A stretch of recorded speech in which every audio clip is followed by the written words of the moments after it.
Gracias, Carla. Y en esta víspera de Nochebuena vamos a comenzar dándole la bienvenida a la congresista de la bancada Juntos por el Perú, Sigrid Bazán, que está todavía atravesando por un periodo de aislamiento, ¿no? Por haber contraído dar positivo al COVID-19, pero la vemos bastante recuperada. Congresista, ¿cómo está? Buenas noches. ¿Cómo estás, Enrique? Buenas noches y muchísimas gracias.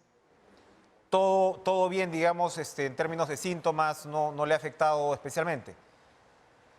Sí, mira, yo quiero empezar con un agradecimiento quizá, ¿no? Y es un agradecimiento a la vacuna, porque yo creo que esta es una de las cosas que de repente mucha gente ahora, y escucho, ¿no? En las redes sociales, bueno, leo, qué sé yo, que muchos reniegan de que la vacuna no evita que la gente se contagie. Hemos visto varios casos, bueno, no solamente en congresistas, sino en otras personas que los contagios están nuevamente digamos, en todos lados. Y yo quisiera decir aquí que es importantísimo que se sepa y que no se reniegue de la vacuna, sino que más bien se valore que la vacuna, más allá de los contagios, en realidad impide que este tipo de cuadros de COVID, sea cual sea la variante, se agraven o incluso pues evitar finalmente la muerte. Entonces yo creo que ahí es fundamental hacer conciencia porque ese menos del 30, menos del 20% creo de la población que falta vacunarse, pese a que ya está a disposición prácticamente hasta 3 dosis para las personas que ya puedan ir poniéndosela, pues puedan acudir y entender de que esta es una necesidad, que no solamente es el tema del contagio, sino el tema de la salud. Yo felizmente me encuentro bien, pero creo que hay que agradecerle también a la vacuna que está cumpliendo con su tarea, ¿no? Sin duda, usted recibió, claro, las 2 dosis. Sí, las 2 dosis y recién todavía en un tiempo más podría hacerme la tercera dosis de acuerdo a lo estipulado. Y las 2 dosis, como usted misma subraya, pues han sido suficientes para que esto no pase a mayores, lo cual, ¿no? Como usted señala, es una Gracias a buena Dios. noticia y reitera, ¿no? Reitera la eficacia de la vacuna. Es importante poder volver, ¿no? Al tema y realmente animar a quienes, como usted señala, son escépticos con esta situación, que recuerden que finalmente la vacuna es lo que puede realmente hacer una diferencia. Esta me parece que es, no sé si de las primeras o la primera entrevista que usted da desde que ha atravesado por esto. Yo quería preguntarle qué le dijo al congresista Guido Bellido aquella vez, por favor, para aligerar este Sí, ambiente mira, navideño. sí, no, por supuesto. Yo la verdad, a veces yo creo que en pleno se dicen las cosas muy a flor de piel, hay mucho de inmediatez, de uno mide, a veces no es que uno tenga siempre un papel alzándolo y leyéndolo, sino que a veces uno también dice las Sí. cosas como las siente en ese momento del corazón, y en ese momento también comparte con sus colegas, ¿no? Yo recuerdo que en ese pleno específicamente acabábamos de discutir esta moción de censura a la presidenta del Congreso que había presentado el congresista Bermejo y bueno, finalmente y luego de la votación, ¿no? Yo fui a él y a un par de colegas más a expresarle y decirle mi decepción por cosas que hemos conversado, ideas que hemos compartido y que finalmente no siempre se reflejan en las votaciones, ¿no? Pero digamos que es un ambiente de diálogo en donde yo siento, y me ven ahí dándole unas palmadas, pero yo siento que en verdad se pueden compartir las cosas de manera respetuosa, alturada, jamás faltándole el respeto a ninguno de los colegas, sea de la bancada que fuere, más amigo, menos amigo, es decir, más políticamente cercano o más lejano, igual creo que podemos reírnos un rato, pero siempre diciéndonos las Claro. cosas. Yo soy una persona que le gusta decir las cosas y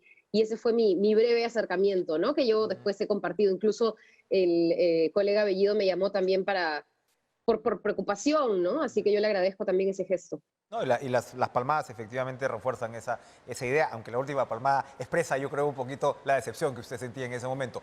Usted sí tuvo en este pleno una intervención muy dura con el Congreso. Y digamos, esto es vigente porque estamos cerrando ya el año y estamos en días de hacer balances. ¿Cómo observa en retrospectiva esa intervención y, por supuesto, el balance de lo que deja el Congreso y, en todo caso, cómo podría ser la perspectiva para el próximo año? Sí, mira, yo creo que más que una intervención que son 2 o 3 minutos en el Pleno del Congreso, que es una vez a la semana, con suerte, no sé si con suerte, pero en todo caso a veces 2 veces a la semana, creo que lo más importante es en realidad nuestro trabajo. No solamente los minutos en el Pleno que uno habla y dice cosas de tal o cual forma, sino que en realidad, más allá incluso de los proyectos de ley, es qué tanto se está haciendo en nuestra labor de representación, en nuestra labor de transparencia, en nuestra labor para la que finalmente fuimos escogidos y que tanto más bien en algunos otros casos se está pues poniendo murallas, obstruyendo, atacando, queriendo sacar rédito político para tu organización y eso de repente no es, o sea, esa etapa ya pasó. No, ya no estamos en una campaña de confrontación política, sino estamos en una si se quiere decirlo, no sé cómo ponerlo, pero una campaña por la gente. Y eso no está calando en muchos congresistas. Entonces, yo en ese sentido sí sé que hay muchos colegas con un trabajo valioso, ojo, eso jamás, jamás lo voy a desmerecer, pero creo que eso es lo que tiene que resaltar por sobre las otras cosas. Y cuando eso suceda, yo creo que la propia gente nos va a premiar con su aprobación, ¿no es cierto?, con que estas cifras cambien y con que la gente realmente se sienta representada, que es por lo que todos y muchos de nosotros en realidad estoy segura estamos luchando, ¿no? Cierra el Congreso con 78% de desaprobación según el IEP. Eso refleja efectivamente una percepción ciudadana, ¿no? Que se vería explicada sobre todo en qué. Yo leí ahora un balance que era de la propia mesa directiva, ¿no? Entonces destacaban el tema de la descentralización, destacaban la aprobación de 19 leyes en realidad, pero como que el tema efectivamente se queda corto. Si hablamos de producción legislativa, ¿dónde se debería meter fuerza el próximo año?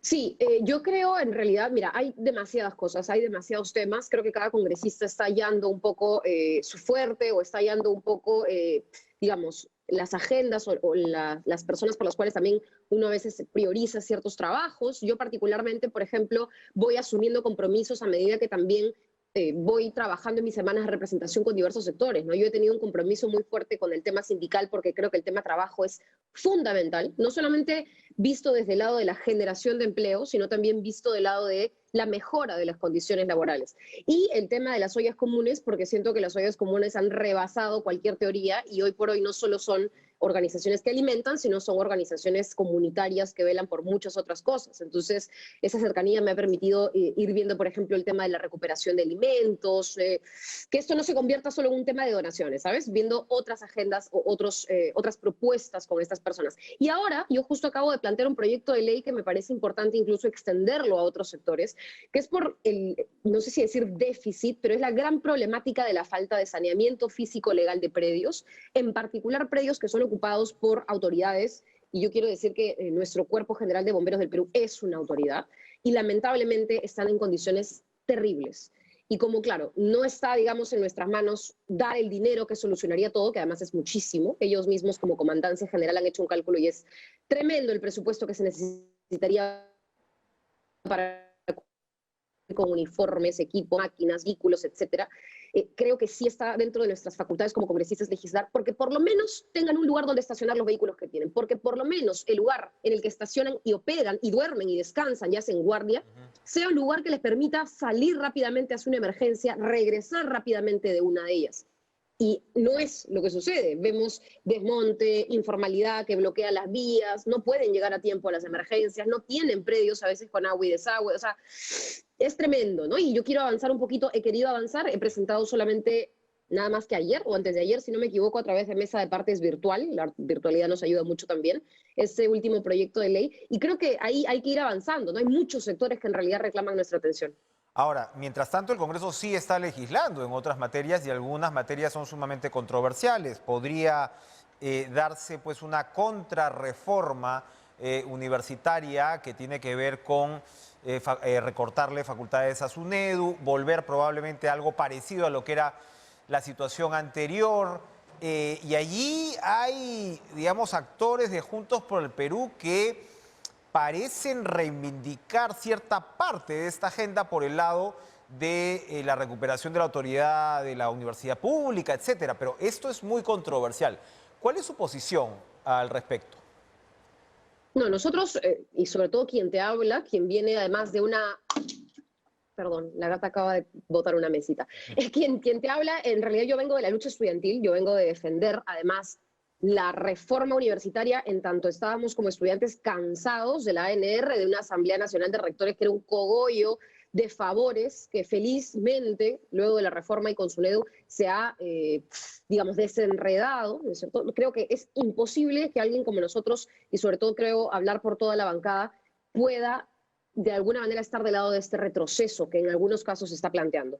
Nosotros creemos que esto va más allá de las personas, sino va con iniciativas concretas que no vamos a avalar. Sí, esto lo digo también porque hemos hablado y se ha discutido en el pleno pasado, en el último pleno en realidad del año, lo cual me parece hasta inverosímil o no sé si anecdótico, ¿no? En el último pleno hemos discutido la interpelación de un ministro Y sí creo que ahí volvemos a hablar, ¿no es cierto?, de cómo constantemente se está atacando al gobierno desde todos los flancos. Y cada ministro que viene y cada ministro que toca siempre tiene un tema, siempre tiene una duda, ¿no? Porque no hay, digamos, una certeza, pero hay una duda y frente a lo cual pedimos se le censure, pedimos se le interpele, etcétera. Entonces, más allá de esos esfuerzos que yo creo que son, digamos, parte de una crisis que algunos solo quieren agravar y no solucionar, sí estamos del lado de una reforma universitaria de cara a la transparencia, de cara a la meritocracia, de cara a fortalecer la SUNEDU y no destruirla. Por eso, por ese lado, yo creo que no hay ninguna duda con Juntos por el Perú.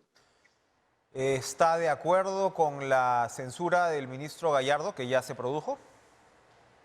Mira, nosotros votamos en contra de la censura. Entendemos que hay cosas que mejorar. Entendemos también que incluso, no solamente en el sector educación, sino también en otros aspectos del gabinete, yo he sido crítica en varios puntos en donde creo se debería fortalecer más el trabajo.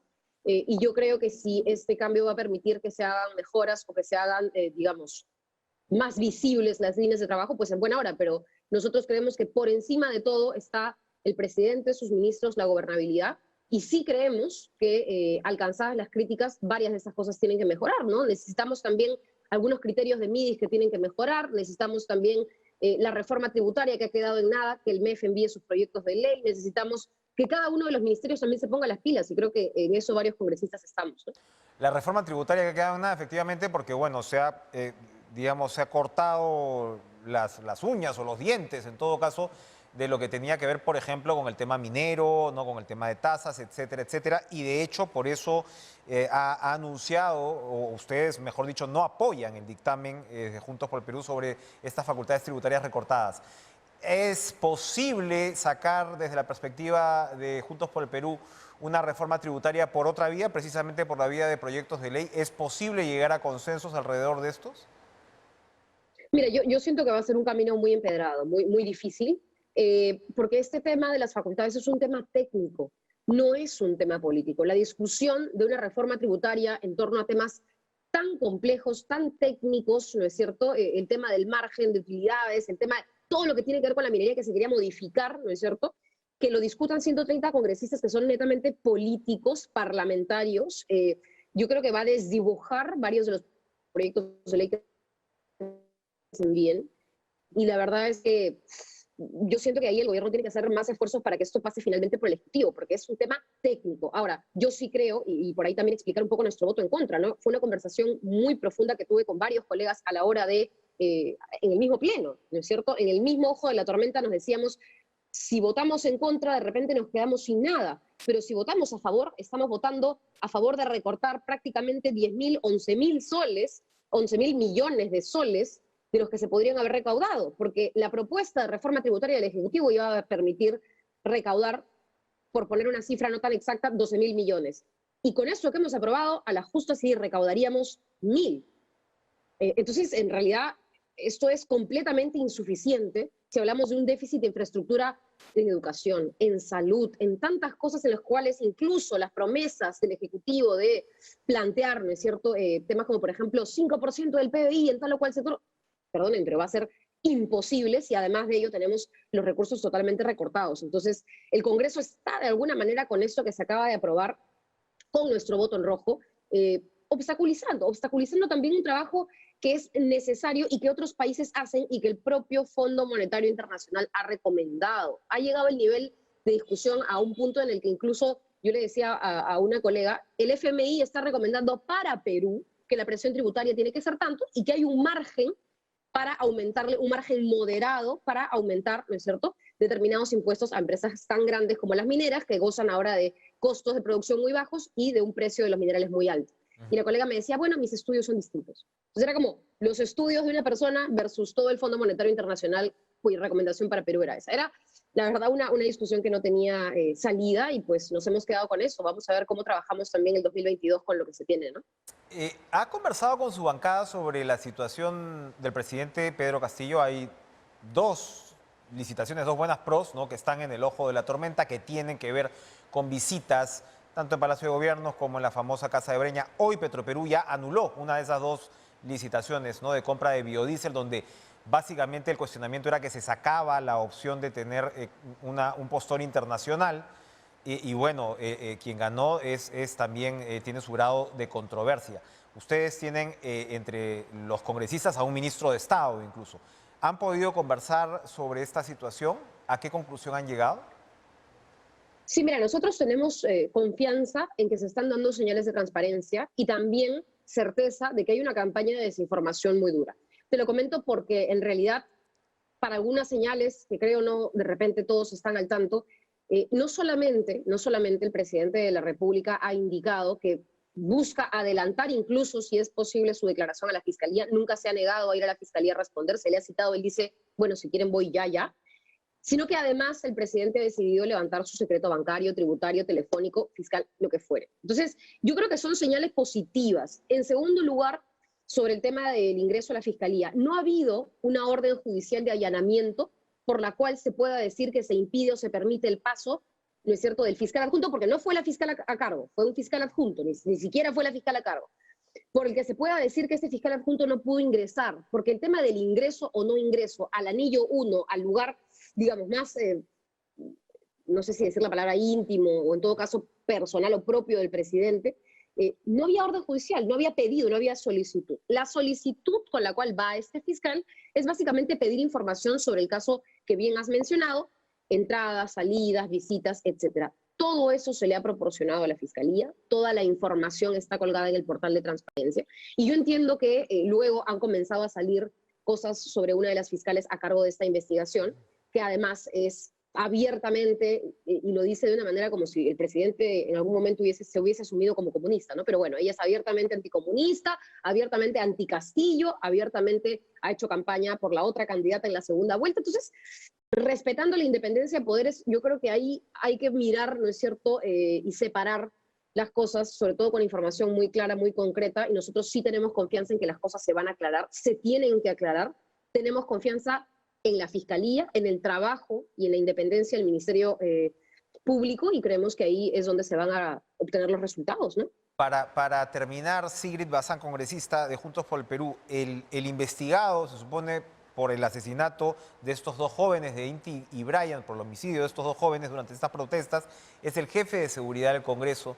Lo que se está señalando es que la propia presidenta del Congreso le habría dado luz verde a esa designación. Seguramente no tenía por qué saberlo en ese momento, pero ¿qué es lo que ustedes demandan en un caso emblemático como este?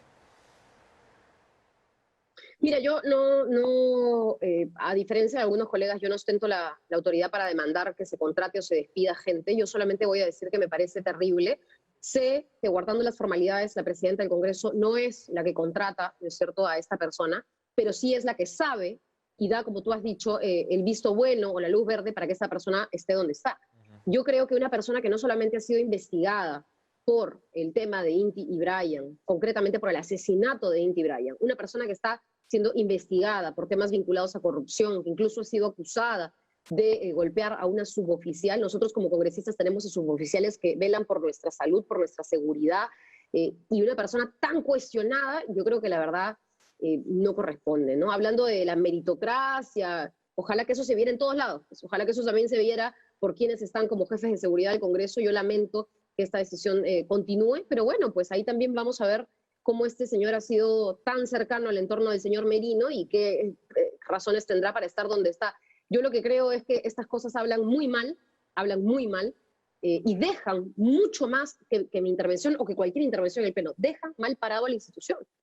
Estas cosas son las que hacen que la gente desconfíe de la institución, que personas cuestionadas también estén nombradas ahí, porque si no, ¿no es cierto?, atacamos todo lo del Ejecutivo, no me gusta tal, no me gusta cual, pero quiero que pase, ¿no es cierto?, piola, como se dice informalmente, las designaciones que más bien están dándose en el Congreso. Y creo que ahí hay un doble rasero que habría que solucionar. Yo espero que esto se evalúe, por lo menos. Como te digo, no tengo ni me siento con la autoridad moral para decirle a nadie qué cosa hacer, pero que esto se evalúe y que se tomen las decisiones correspondientes. Sigrid Bazán, congresista de Juntos por el Perú, gracias por estar con nosotros. Termine usted de recuperarse y pase una feliz Navidad. Gracias por acompañarnos hoy en Cara a Cara. Vamos a continuar. Así es, vamos a darle la bienvenida al abogado constitucionalista Luciano López para retomar uno de los temas que nos preocupan en principio, que es esta, bueno, esta contrarreforma universitaria, si se quiere ¿no? mencionar así. Se le ha pedido, pues se le está demandando al Tribunal Constitucional que supervise que el Congreso cumpla sentencias, lo cual es importante, porque recordemos que en el Congreso, sobre todo en el Congreso anterior, hubo mucho, ¿no? En los dos últimos, en realidad, ¿no? Se dio muchas enmiendas, ¿no? De plana por parte del Tribunal Constitucional, que en algunos casos ya tenía sentencias que a la luz de las cuales claramente no hubo leyes que iban en contravía.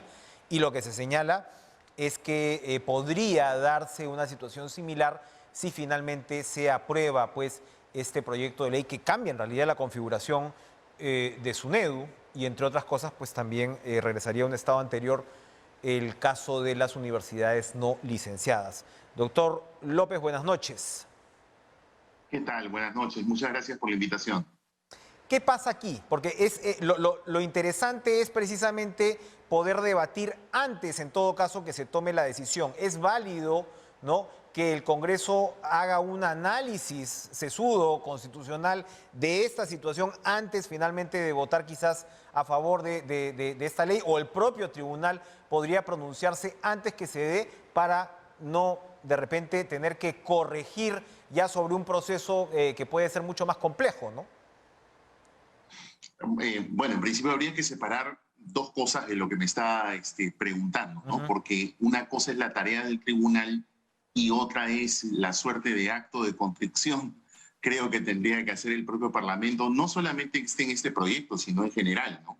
Todos los proyectos de ley que pueda elaborar el Parlamento siempre tiene que revisar, verificar si es que está contrariando alguna disposición constitucional en concreto.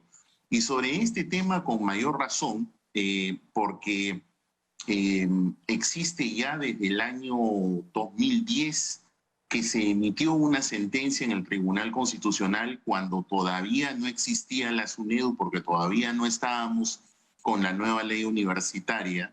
Esta ley es del año 2014, de julio del 2014, si no me falla la memoria. Y entonces, 4 años antes, el Tribunal Constitucional emite una sentencia en la cual dijo, ojo, que la calidad universitaria en el Perú estaba en una crisis estructural.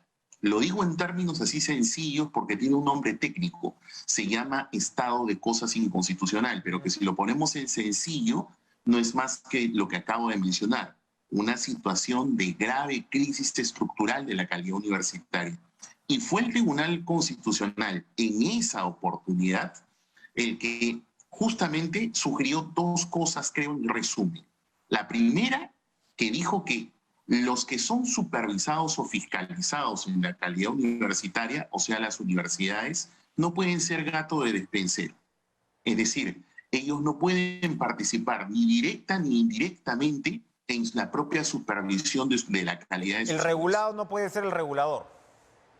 Exactamente. Entonces, por esa razón, en esa sentencia, año 2010, 4 años antes de la ley universitaria, el tribunal lo que dijo fue, entonces yo lo que voy a recomendar es de que el Estado asuma su rol constitucional de hacer un control externo, es decir, que no participen las universidades en esa supervisión, y para eso cree una superintendencia. Entonces ese dato es muy importante, porque la SUNEDU se crea por recomendación del Tribunal Constitucional. Y el tribunal dijo qué características debía tener. De las varias que dijo, me parece que, como dicen ustedes, las pepas son 2. La primera, que debe ser totalmente imparcial, es decir, no debe tener participación de los fiscalizados, que son las universidades. Y en segundo lugar, que debe ser altamente especializada. Eso fue lo que dijo el tribunal. Ya luego, 4 años después, como sabemos, viene la ley universitaria, crea la SUNEDU, tiene esas características, se plantean también demandas de inconstitucionalidad contra la ley, el Tribunal Constitucional las resuelve en el año 2015, ratifica este fallo del año 2010 y en resumen, entonces lo que tenemos es que yo compro la verdad el término, cada vez que quiera hacer una contrarreforma, creo que lo primero que tendría que fijarse es si está contrariando estos 2 fallos del Tribunal Constitucional. Entonces ahí es donde ha surgido esta iniciativa que hemos tenido con un conjunto de colegas, todos docentes universitarios, que son los exdecanos de la Facultad de Derecho, los doctores Walter Albán, Alfredo Villavicencio, los demás somos docentes también de la misma universidad, César Higa, Renzo Cavani, quien habla. Y lo que hemos hecho es, el año pasado, el Tribunal Constitucional dictó un reglamento para supervisar sus propias sentencias. Entonces, para nosotros esto ha sido un camino interesante, corto, para ir directo al grano y decirle al Tribunal Constitucional, y es sencillo para que todos nos entiendan, Tribunal Constitucional, tú ya has dicho ya hace bastante tiempo cómo deben ser las cosas en materia de calidad universitaria, lo has dicho en 2 oportunidades, bueno, entonces que el Congreso le respete tus sentencias. Entonces, lo que le hemos pedido es que supervise el cumplimiento de sus sentencias para que se evite lo que usted muy bien ha entendido, de que en realidad no vayan a aprobar unas leyes que riñan con la Constitución porque van a reñir con los criterios que ya ha establecido el tribunal y así nos evitamos un juicio. Entonces, creo que de esa manera el tribunal podría tomar cartas en el asunto. Repito, él ya lo ha decidido en anterior oportunidad y lo que habría que hacer es supervisar el cumplimiento de sus sentencias justamente en este rol pacificador, ¿no? Como para prevenir la existencia de un conflicto, de una contrarreforma. Porque son efectivamente 2 sentencias, como usted señala, una que origina prácticamente, ¿no?, la conformación de SUNEDU, ¿no?, y la otra que ratifica la constitucionalidad del organismo.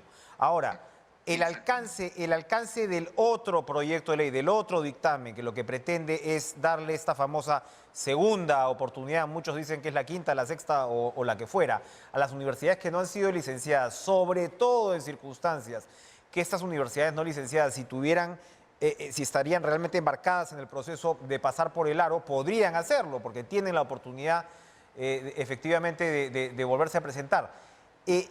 ¿Cuál habría, digamos, también un riesgo de inconstitucionalidad sobre un proyecto de ley ya más específico sobre las decisiones de SUNEDU como este? Claro, son en realidad prácticamente las decisiones más importantes que ha tomado hasta ahora, que son las de negar el licenciamiento en un número de casos, ¿no?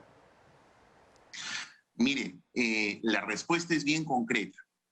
Sí, sería inconstitucional. ¿Y sabe por qué?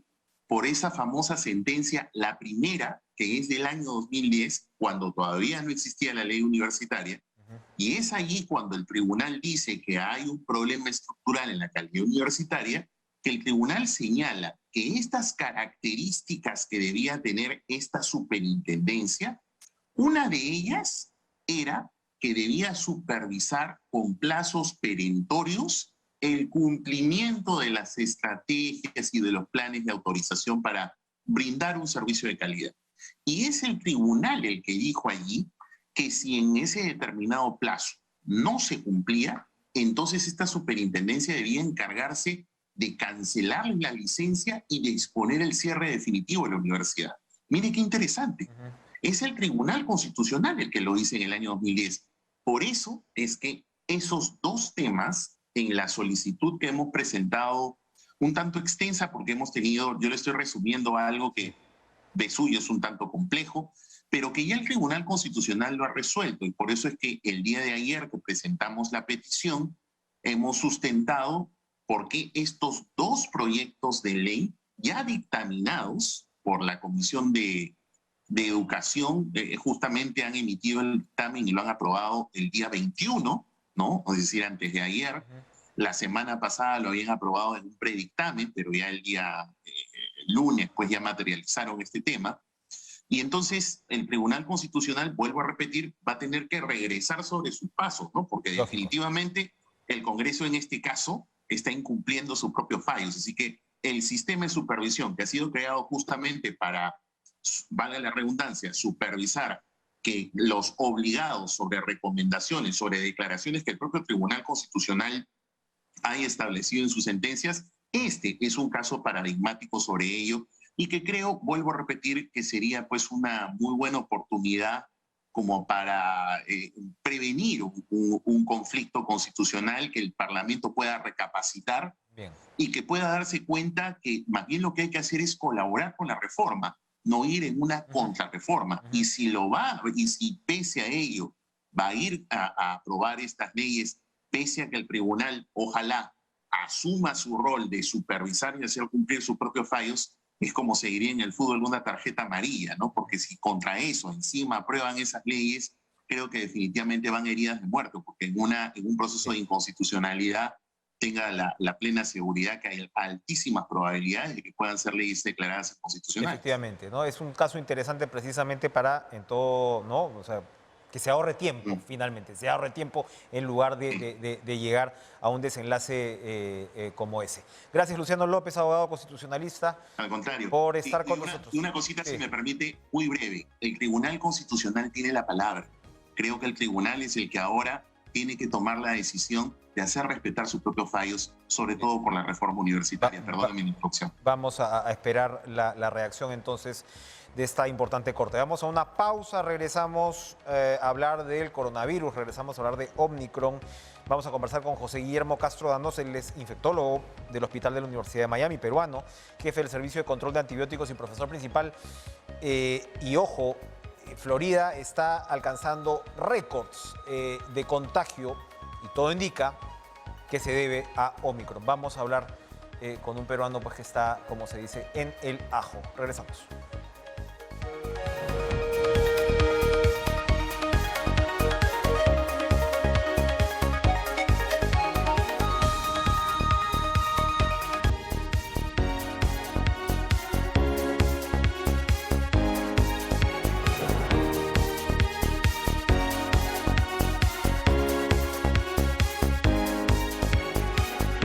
Saludamos al doctor José Guillermo Castro Danos, médico infectólogo del Hospital de la Universidad de Miami, jefe del Servicio del Control de Antibióticos, profesor principal de la misma. ¿Cómo está, doctor Castro Danos? Buenas noches. Buenas noches, ¿qué tal? Mucho gusto. Bueno, a ver, lo primero, por supuesto, el tema Omicron preocupa en todo el mundo, pero quería de todas maneras que nos dé un acercamiento a su lugar de residencia. En Florida, las noticias que se están compartiendo hoy es que el Estado está llegando, ¿no?, a sus niveles más altos, a los estándares más altos de contagio, y veía un estudio que decía que Omicron podía incluso añadir hasta 40.000 casos diarios de coronavirus en Florida. ¿Cómo se está viviendo el contraste, pues, de esta situación que hasta hace unos días era muy diferente, ¿no? Sí, efectivamente, localmente en la ciudad se estudian las variantes y le puedo confirmar que en menos de 2 semanas pasaron de menos de 5% de los casos de Omicron de las pruebas realizadas a más del 90% hace unos días. Entonces, realmente ha sido espectacular la forma como Omicron ha desplazado a la variante Delta. Y esto se debe a que es extremadamente infeccioso. Ahora, ¿qué está ocurriendo en los hospitales, doctor? Bueno, como usted sabe, con este virus, la gente se enferma y toma un tiempo hasta que se enferma a tal punto que tienen que llegar a los hospitales. En los hospitales en los que yo trabajo y tengo acceso a la información, ha habido un incremento sostenido desde hace una semana. Cada día hay más pacientes, pero estamos muy lejos aún de desbordar lo que pasamos hace unos meses. Pero todavía no estamos en el pico de las infecciones en la comunidad y vamos a ver qué va a pasar, sobre todo en enero, ¿no? Va a seguir este aumento de las infecciones por la forma tan veloz que se transmite este virus y coincide con las fiestas de fin de año, que siempre hay reuniones a nivel familiar, de trabajo, así que estamos preparándonos para unos meses posiblemente muy difíciles. Ahora, Florida no es de los estados, pues, donde más se ha vacunado la población, aunque tienen una vacunación de todas maneras relativamente mayoritaria. Yo entendía que por ahí había un 30, 32, 33% de población objetivo, incluyendo niños, ¿no?, que todavía no había sido vacunada. Y esto es importante porque, claro, lo que se está señalando, más allá del nivel de contagio, ¿no?, de Omicron, es que la virulencia se reduce pues, de manera sumamente sustancial con la vacunación. ¿Eso también ya se puede ver sobre el terreno, por decirlo así? Bueno, definitivamente con Delta fue lo que vimos. Prácticamente todos los pacientes que tuvieron un pronóstico malo en el hospital eran aquellos no vacunados. El estado, como usted dice, es válido, es un 70%. En el sur de la Florida, significando Miami-Dade y Broward, las tasas de vacunación han sido más altas. Así que esperamos que localmente podamos tener un pronóstico mejor. Si bien las tasas de vacunación con el refuerzo, con lo que se llama tercera dosis, aún no son tan altas, pero 2 dosis aún otorga cierta protección. Bien, ahora, esto, como usted dice, el nivel de contagio es tan pronunciado que un personaje como Bill Gates ha advertido que esto va a llegar a todos los hogares, que Omicron va a llegar a todos los hogares y que tenemos que estar preparados para un escenario así. ¿Qué es, en resumen, lo que sabemos de las particularidades de Omicron hasta ahora? Bueno, un tema definitivamente confirmado es que es uno de los virus más infecciosos de los que hay. Hasta ahora digamos, el estándar mayor era el sarampión, extremadamente infeccioso. Este virus es así de infeccioso y por lo tanto se prevé de que va a haber una explosión muy grande de infecciones, ¿no? Mucho más de lo que se vio con Delta. Algunos lo ponen como que es 70 veces más infeccioso que Delta. Entonces, eso ya se sabe. Los 2 lugares donde hay data formal son de Sudáfrica y también algo del Reino Unido. En estos 2 países también se ha visto que el pronóstico es relativamente mejor y eso hay que tomarlo con mucha, realmente hay que ser muy cuidadosos. Si hablamos de que el pronóstico es relativamente mejor, significa que, digamos, la letalidad significa el número de personas que mueren de aquellos que tienen la infección es menor. Pero si hablamos de números absolutos, si la cantidad de gente que se infecta es muy grande, aunque la letalidad sea menor, los hospitales aún se van a llenar. Eso también debe entenderse, no de pensar que es un resfrío. Definitivamente los datos de Sudáfrica, de los Países Bajos y del Reino Unido muestran que es una enfermedad también mata. Entonces, algunas personas mueren. Eso hay que tenerlo presente. Y la mejor línea de protección es lo que se ha venido hablando todo este tiempo, que incluye definitivamente la vacunación con la tercera dosis, mantener la distancia, usar las máscaras las máscaras y evitar los espacios cerrados donde no hay circulación de aire. Así que eso sigue siendo válido. No hay ningún método de prevención perfecto, pero al usar varios métodos a la vez, limitamos mucho la posibilidad de contagio.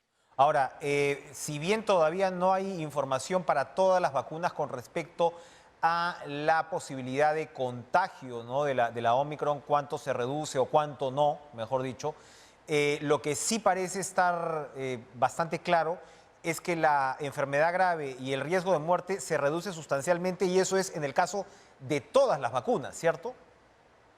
Así es. Esa relación es válida. Ahora, sí. Eso también se ve según las poblaciones. La población sudafricana es una población mayormente joven, a cual estuvo con tasas de vacunación intermedias a bajas, pero estuvo muy afectada con las primeras olas de este virus, por lo cual es una población diferente de la población que hay en el Reino Unido y es diferente a las poblaciones que hay en otros países. Va a ser diferente lo que vamos a ver acá en Florida y es esperable que lo que se vaya a ver en Perú también va a ser de repente similar o de repente diferente a lo que se ha visto en otros países. Perfecto. Recuerde, cuando vino la primera ola, la variante original, prácticamente toda la población mundial no había estado expuesta a este virus. Las poblaciones en un año y medio, 2 años, cierto grupo de la población ha sido vacunado, cierto grupo de la población ha tenido infección. Entonces, el pronóstico es variable y veremos lo que pasa en otros países. Muy bien. Doctor José Guillermo Castro Danós, gracias por acompañarnos esta noche desde Miami para traer estas importantes novedades, advertencias además. Gracias por estar con nosotros. Bueno, vamos a ir a una pausa. Vamos a ir a una pausa y regresamos estamos por supuesto en vísperas de Nochebuena, regresamos con Monseñor Pedro Barreto desde Junín, en este caso arzobispo de Huancayo, cardenal del Perú.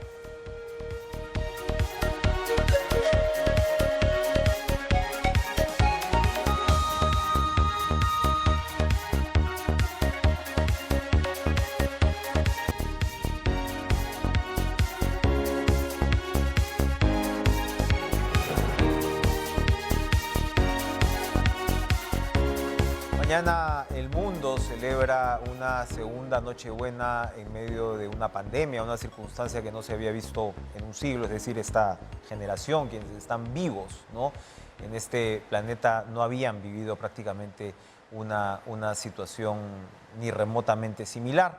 En el caso del Perú, además, que duda cabe, se atraviesa pues unas circunstancias políticas que vienen ya de varios años, ¿no?, de complicaciones, de complejidades y por supuesto es como el mundo, repito, pues un país golpeado en estas circunstancias que busca la forma de salir adelante, de superar esta situación en medio de una amenaza que por supuesto está lejos de terminar, ¿no? A pesar de las vacunas, ¿no?, a pesar de los avances, por supuesto, con respecto a hospitalizaciones, a mortalidad frente al coronavirus, acabamos de tener una conversación, ¿no? Esto sabemos que siempre puede complicarse. En estas circunstancias vamos a conversar desde Junín con Monseñor Pedro Barreto, arzobispo de Huancayo, cardenal del Perú, a quien le damos las buenas noches. ¿Cómo está, Monseñor? Muy buenas noches, Enrique. Mucho gusto de estar nuevamente en tu sintonizado programa.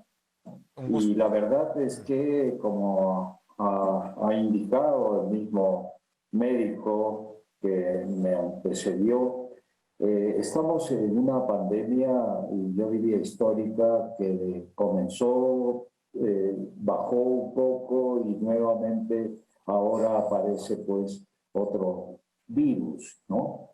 Estamos en una noche, como podemos decir también, se nos vino la noche en toda la humanidad. Y precisamente el nacimiento de Jesús se dio en la noche. Él es la luz en medio de las tinieblas. Y la humanidad y nosotros como peruanos caminamos en la historia en la noche de la pandemia, del COVID-19, en la noche de la corrupción, de tantos signos de corrupción, en la noche del aumento de la pobreza a causa también de este problema sanitario. Vivimos en la noche. Y de alguna manera, esta Navidad tiene un significado muy, muy especial, porque es Jesús que nace en la historia, se hace historia y que definitivamente viene para darnos esa luz, esa esperanza, esa serena paciencia para poder afrontar estos problemas graves que estamos viviendo en este momento en el Perú y en el mundo. La noche efectivamente en medio de esas tinieblas uno espera, ¿no?, que llegue este amanecer. Y para millones de católicos en el Perú, la fe, por supuesto, es también una suerte de soporte, de mecanismo de resiliencia, ¿no?, de poder sobreponerse también a las adversidades. Y ahora mismo sabemos, monseñor, que después de todo este trajinar, la salud mental está también seriamente golpeada. Estamos hablando, pues, además de situaciones de estrés que tienen que ver con la pérdida de seres queridos, con la pérdida de ingresos, etcétera, etcétera, etcétera. ¿Cómo afrontar de manera, digamos, lo más positiva una circunstancia y cómo la fe católica interpreta este momento? Sí, efectivamente lo que me ha indicado es real, es traumático, podríamos decir así, y la amenaza de una nueva manera de enfermarse y con todo lo que eso significa.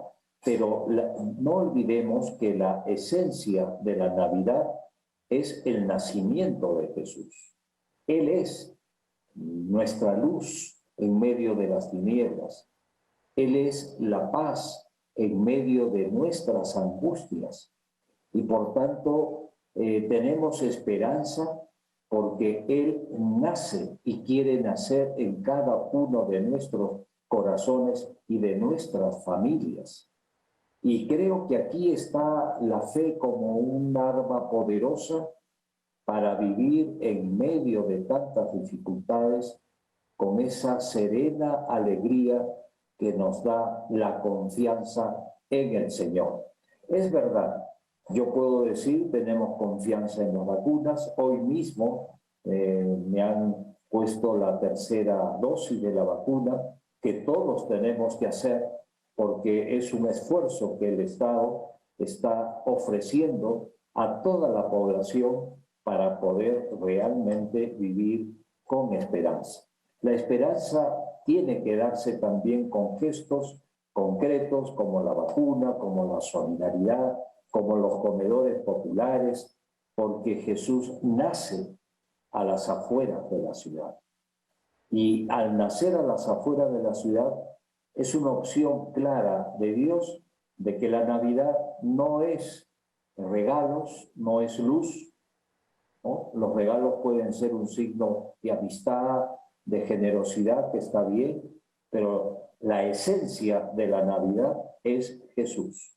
El problema es que muchas familias, muchas personas celebran la Navidad sin Jesús, sin tener la oportunidad de abrir su corazón para ese Jesús. Esta es la esencia de nuestra fiesta tan importante de la historia de la humanidad, que es que Jesús, el Hijo de Dios, se hace hombre y se hace historia y es el Dios con nosotros. Hace un par de semanas le impusieron a usted la Orden del Sol y recordaba el canciller en su intervención su labor pastoral. Y usted, la labor pastoral, por supuesto, que ha sido precisamente fuera de la ciudad, si lo queremos ver, si queremos medirlo desde el centralismo limeño. ¿Cómo está viviendo el peruano al interior, como se dice, del país, en medio de estas circunstancias, y una particular que usted acaba de tocar, monseñor, que es la lacra de la corrupción, que lamentablemente además golpea, vemos, ¿no?, a cuántos gobiernos regionales, ¿no? Es una laceración, por ponernos, ¿no?, en estos términos. ¿Cómo percibe usted esa situación hoy? Mire, la esperanza, al igual que el nacimiento de Jesús, como ya indicaba, Jesús nació a las afueras de la ciudad. Los primeros que se enteran de esa gran alegría porque ha nacido el Salvador del mundo son unos pastores. Aquí creo yo que la esperanza está puesta desde los más pobres. Es impresionante todos los signos de generosidad, de solidaridad que la gente sencilla y humilde está ofreciendo hoy en el Perú. Con esto no quiero dejar de reconocer a todo el personal de salud que de manera heroica ha trabajado y sigue trabajando denodadamente en este esfuerzo por cubrir estas urgencias sanitarias. De igual forma también toda la Policía Nacional, instituciones, pero en gran parte el motivo de esperanza son los más pobres, porque Jesús viene para aquel que necesita una razón fuerte y duradera para tener sentido en la vida. Aquellos que realmente tienen todo ya no necesitan de nada. Para ellos la Navidad no existe. La Navidad existe para aquellos que necesitan motivos de fondo. Y gracias a Dios, en este tiempo de pandemia están surgiendo nuevas maneras de ser solidarios. Por ejemplo, Resucita Perú Ahora es una apuesta para poder transformar nuestra sociedad peruana, que está cansada, que está, yo diría, desesperada por encontrar un camino. El Resucita Perú Ahora invoca a todos los actores sociales, a todas las comunidades de fe, para unir nuestros esfuerzos con los empresarios, con las universidades, con los comedores populares, con los movimientos sociales, con los políticos que buscan el bien común y no buscan su propio interés personal. Monseñor Pedro Barreto, arzobispo de Huancayo, cardenal del Perú, un gusto siempre conversar con usted. Ojalá nos podamos ver pronto en nuestros estudios importantes, reflexiones prenavideñas, pues precisamente donde lo que toca es destacar estas nuevas muestras de solidaridad y de consenso, mucho más allá pues de la división y el encono que lamentablemente, ¿no?, a veces nos ha afectado tanto en los últimos años. Gracias, cardenal Barreto, por acompañarnos. Muchas gracias, una feliz Navidad para el Perú y tenemos el derecho para estar alegres y con esperanza. Así es, feliz Navidad también. Vamos a una pausa, regresamos con lo último.